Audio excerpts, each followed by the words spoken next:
Hi, I'm Erin Gallagher, Interim Executive Director of This Is My Brave, and we're so excited to present to you this season of Our Turn to Talk, a podcast featuring young people who understand how important it is to talk about mental health. At This Is My Brave, we know that storytelling saves lives. We hope that this podcast inspires you to be brave with us and to start brave conversations with your family and friends. As a heads up, this episode contains some talk of suicidal ideation. Please be advised. So my dad picked me up and he was crying in the car, which was kind of weird to see him crying.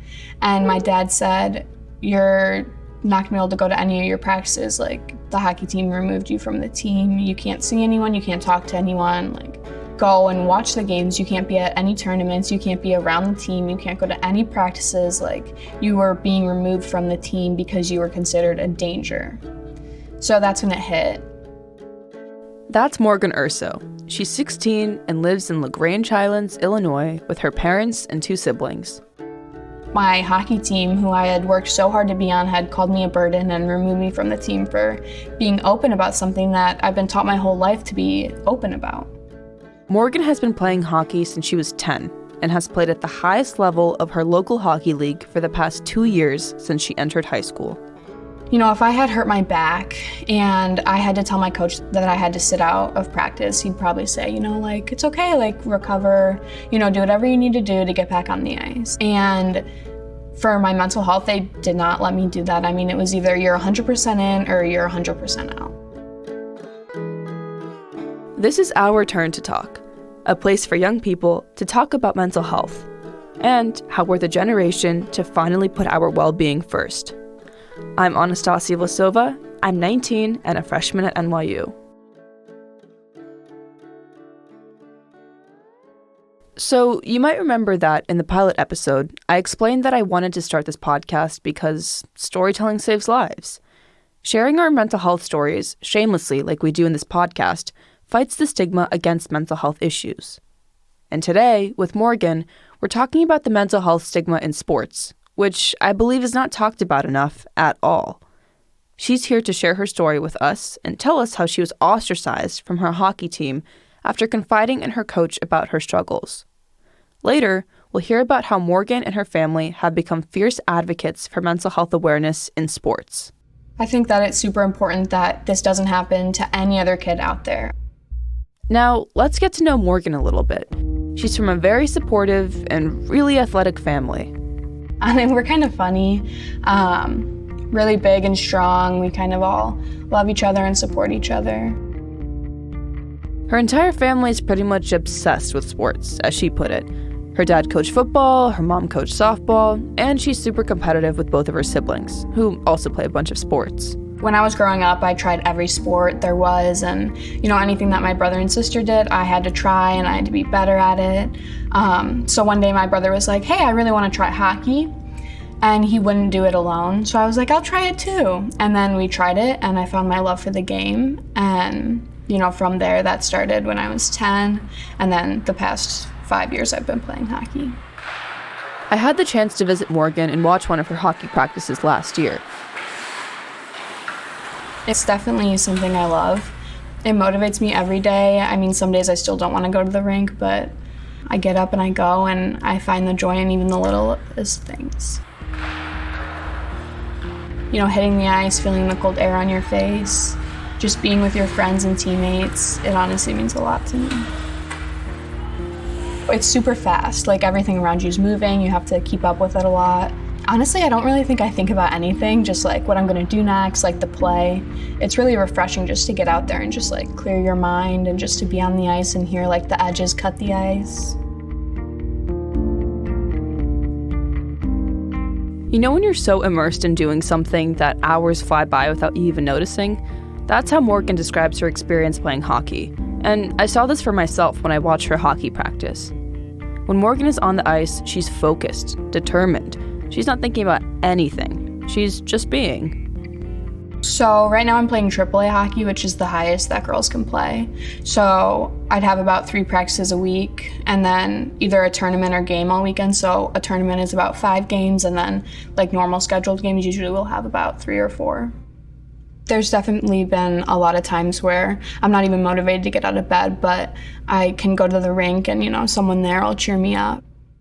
At the rink, Morgan was in a flow state, completely fixated on the intensity of the game and this connection with her team. In those moments, she could forget all her problems. But outside of hockey, it was a different story. I couldn't get out of bed. I had missed school for about 2 weeks, just feeling super down. I didn't know why I was feeling sad, but I just was. I'd sleep almost the whole day, couldn't get myself out of bed, couldn't eat, couldn't really do anything. I was super unmotivated. During her freshman year of high school, Morgan began to experience severe anxiety and depression that was completely disrupting her life. I didn't really have a lot of support my freshman year. Hockey had been great, but it was a lot harder than I anticipated. And then I struggled with my mental health. I think I'd go into the building a couple times a week, but I'd have to leave early because I was having these panic attacks and, I couldn't breathe, my hands would shake. The first thing I noticed was that I had no motivation to go to hockey, and that's something that's never happened to me before. So, when I started not wanting to go to hockey, not wanting to get out of bed, my hands were super shaky, I was crying a lot, I knew hey, there's something going on with me and I need a little bit more help. Morgan first tried talking to a therapist. Talking to someone, it was scary at first because I didn't know what to expect, but it was also hey, you're gonna try this out because Morgan, we're at a really low point, so. But she needed more support. From there, we seeked help from a psychiatrist, which put me on some medicine to help balance the chemicals in my brain. I was just so low at that point, and I didn't really want to be alive that I was willing to take in anything. So medicine wasn't even really scary for me because it was okay, well, maybe this will help me. Talking honestly with her parents and seeking out medication and therapy was Morgan's first step in addressing her mental health struggles. But recovery takes time, and Morgan was still missing a lot of school and decided to enter an outpatient treatment program. I was communicating with my teachers just about what was going on, but I didn't really know how to communicate with them. At that point, I didn't know what was going on with me. I thought I was just sick. I didn't know it was depression and anxiety. Outpatient treatment programs are typically offered at hospitals, rehabilitation clinics, community centers, and other places that have therapeutic treatment. It's intensive, ongoing care, but you don't have to live there. So I was removed from St. Lawrence just so I could go into this outpatient program that I was in from 9 to 3. So going into the outpatient program, I was so scared. I didn't know what to expect, what was going to go on. When I got there, they brought me into a little room and interviewed me about what was going on. And then they brought my parents into the room and they talked to them. And then my first day started. And I walk in and it was called the lunchroom. So I walk into the lunchroom and there's 7 other faces just all looking at me. And they turned out they were super nice. It was nice going in there because I knew that everyone understood what I was going through. And so I didn't really have to be scared about, them thinking I was weird or anything like that. And through program, we all were taught that we were never a burden. So, anything that was going on, it was meant to be in our life, and we still were meant to be here, and we had a purpose in life. This outpatient program helped Morgan a lot. She learned important skills like coping with her emotions and understanding the difficult and scary feelings that were haunting her and disrupting her life. But as Morgan finished the program, that's when she learned from her dad that she wouldn't be able to come back to the hockey team. Just to hear that after everything I'd been taught at program about how I was special and everything like that, just hearing this, even knowing that physical activity is good and that my psychiatrist, recommended going to hockey, and then hearing that my hockey team was you know what, no, you're a danger. So my hockey coach had sent a email to the rest of the team parents, letting them know what was going on with me. And they had said one of the lines in it was, "We don't want any other child to carry the burden of Morgan." Morgan sent me a copy of this email, and her coach's words honestly shocked me. The coach literally said, "The last thing we want is to see our kids upset and carrying the burden of a teammate's personal struggle." and let them know that Morgan has been asked to, quote, refrain from any involvement or communication with our team and her teammates. He went on to say that once Morgan is back on her feet as the positive, happy, smiling kid we all know she is, only then will she be welcomed back to the team. So just hearing that and then going back to a program with it, it really definitely made me go back in my progress. You know, I was at a super low point, and hearing this made me go back even farther. So my goal then was just to keep myself alive, and especially for my parents, just making sure I wake up every morning and, you know, feel as loved as I could in my house. So when I was removed, they told me not to have any communication with my teammates, and this was something that I had gone to my teammates saying, like, especially some of my close friends saying, like, hey, are you still gonna talk to me? Like, how's this gonna work out? And a lot of them had been like, yeah, I'm like, this is crazy, and their parents supported them through that. But there were definitely a lot of girls who were kind of scared to talk to me, and, you know, listening to their parents saying, like, hey, don't reach out to her, don't talk to her. So I know we've talked about stigma in this podcast and went into detail in the pilot episode about how psychologists have found that reducing stigma leads to lower rates of suicide and mental health disorders. And one of the reasons I think it's so important to know Morgan's story is because this is stigma in action. We know stigma is bad, but what is it really, and what does it feel like? I think we can all imagine how Morgan must have felt with that email going out and the way her team and coach treated her. It's a super clear example of stigma and of adults showing kids that it's okay to alienate someone who's struggling, that we're only acceptable when we're our happy, smiling selves. I don't really like the word stigma, actually. I just think that people aren't as informed as they should be about mental health. And, you know, it costs people some feelings. It costed me a month on a team that I worked up to. I definitely lost like a year of hockey. Morgan and her family decided to take legal action against her coach and hockey club. When I was at Morgan's house in Illinois, I hung out in the kitchen with her and her mom and asked them about that decision. So a lot of times when people experience these types of situations where they're kicked off a team or they're kind of just shut down when they try to seek help, they kind of just retreat and they don't really do anything. They don't try to find any solutions or fight back. So why did you guys choose to fight back? We are suing Team Illinois for discrimination against the Mental Health Act. We've decided to do this because after talking with them and saying that we wanted them to put mental health programs in place to help the coaches and the athletes, they still haven't done it. So we are deciding to sue because we don't want this ever to happen to anyone again. For me, at least, we were lucky enough to, you know, have the resources to fight back. Mm-hmm. And, you know, I was just thinking about the next kid that this is going to happen to and what happens when they don't have the resources like we did. And, you know, how is that going to affect them? And maybe they're not strong enough to keep themselves alive. Right. That was for us too as parents. Like if we looked back in a year or we heard another story and we didn't do this and we didn't do everything we could to fight for the kids because nothing was put in place. There was no training put in place. They haven't tried to make a situation better for a kid who's going to come through on the next team. And if we wouldn't have done something and we'd heard a story of a kid losing his life or her life, we wouldn't have forgiven ourselves. So for us, Morgan was strong enough that she was like, yeah, I want to fight. And we got a great lawyer and just like all the pieces were in place where we could fight this and say this isn't acceptable anymore. The lawsuit was eventually dropped, but the whole situation with the team and going through the legal process propelled Morgan and her family to become mental health advocates and fight against the stigma that athletes face. You know, it got far enough in the process where it wasn't even about me anymore. It was about preventing this from happening to the next kid and making sure that any other kid feeling like this out there knew that they were not alone. Putting in mental health training is 100% needed in any sports. Our Turn to Talk continues in a minute.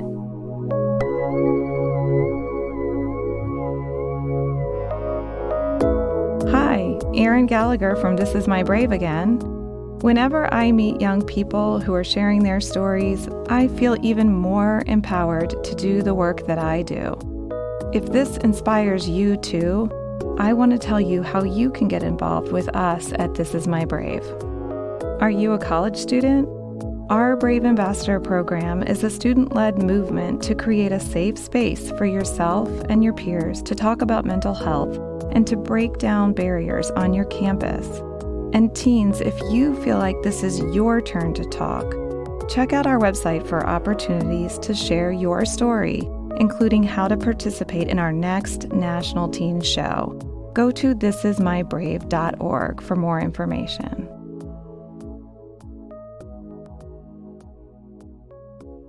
So, something really powerful has been happening lately in the world of professional sports. Big-time athletes are speaking up about how important it is to take care of their mental health.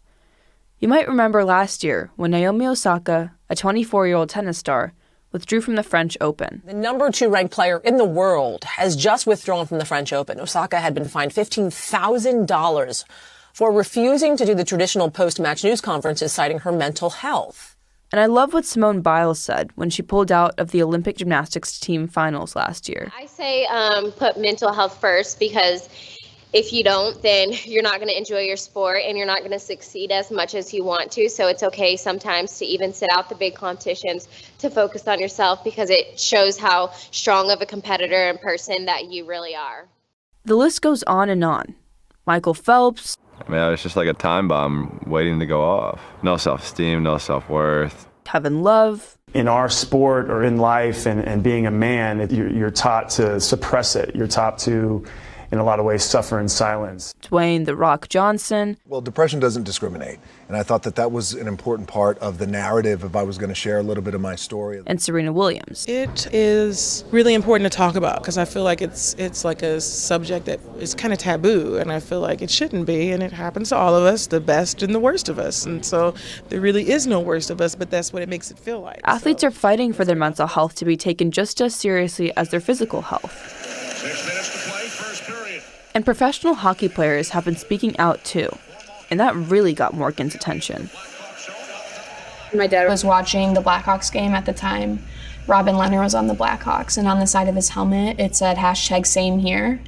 So my dad looked into that and kind of was curious as to what that was. And it's a nonprofit organization that supports mental health and, does presentations supporting mental health and in kids, teens, athletes. When Morgan was removed from her hockey team, her family was reimbursed the tuition, which was a little over $1,000. And when Morgan found out about the nonprofit #SameHere from her dad, she made her first donation.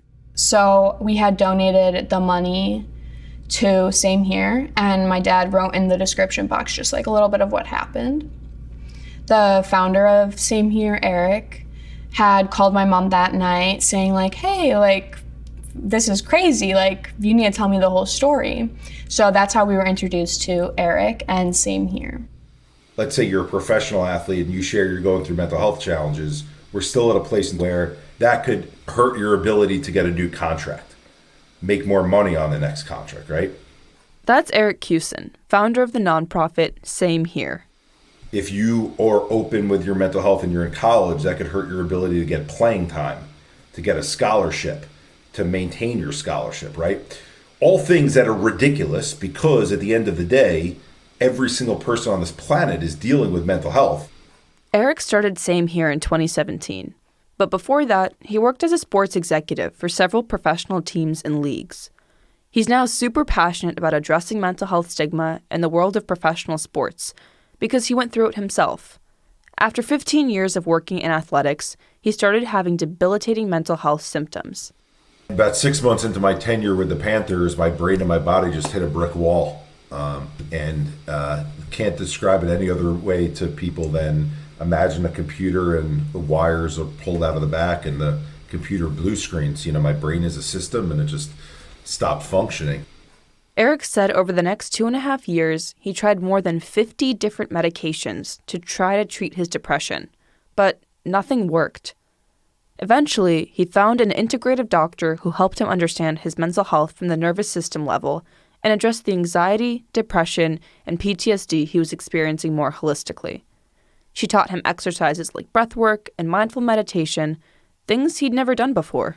And I started to feel better after about 30 days of doing the exercise at home, started to realize there's something here to this mind-body connection that's not being communicated to the masses. And so I shared my story on LinkedIn, and 3 days it gets read over 150,000 times, and I get over 400 calls coming in from as far as China.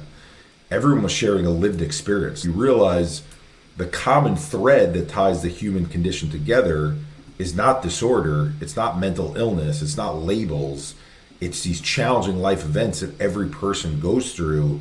They just happen at different levels and at different times in our lives, and we process them slightly differently, but the impact they have on that architecture of our central nervous system is the same. Teaching mindfulness is now at the heart of what Eric teaches athletes and sports teams. We call the exercises that work on the central nervous system, we have an acronym for it, we call them STAR exercises. So STAR stands for stress and trauma, active, release, and rewiring. And that's meant to be a gym for the brain. A gym for the brain. I like that. We know exercising our bodies is good for us. It makes sense that exercising our brains helps too. The top-down issue is that athletes are afraid to share. So it has to start with the education of the leaders at the top to know what mental health is, that mental health isn't mental illness alone. Then from there, it's the education of the actual exercises, so that now we're looking at two different branches. I have my physical health gym and my personal trainers. I've got my mental health gym and my mental health trainers. Yes, these two things work together, but at least I'm seeing them on equal planes.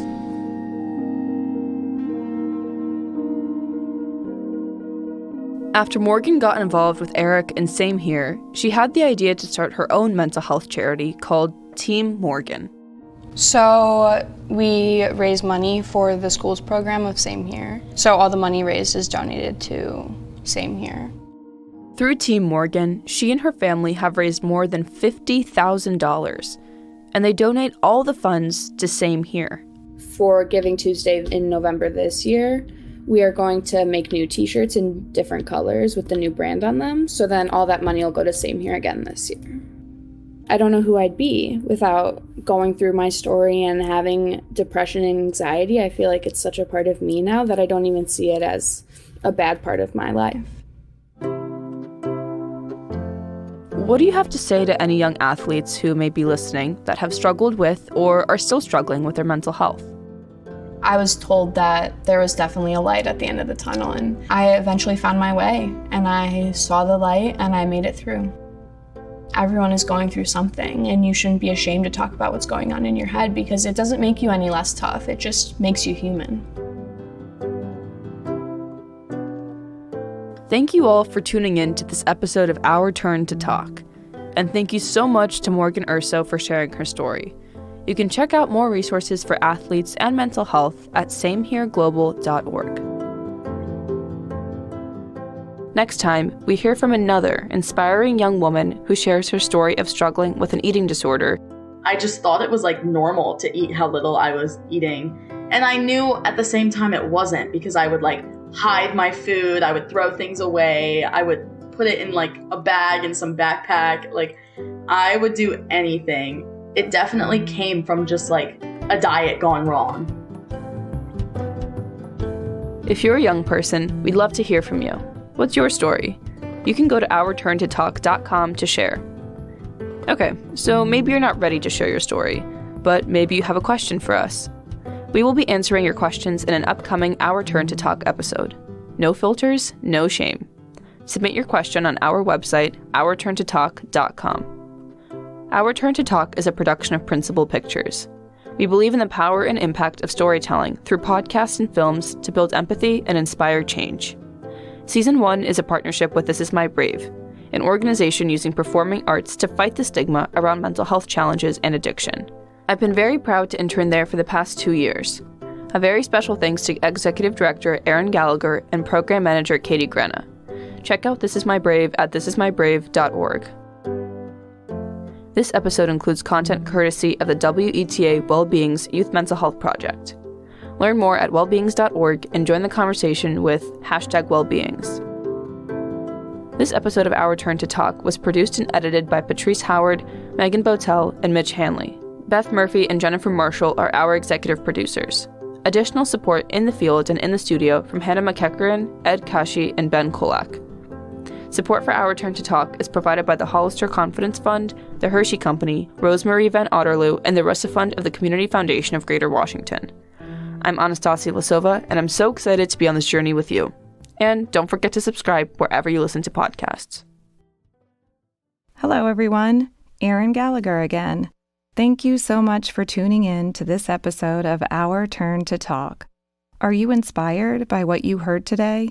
Are you ready to share your own story about your mental health journey? If yes, here's how you can do it. Go to thisismybrave.org and select Share Your Story. We can't wait to hear your brave.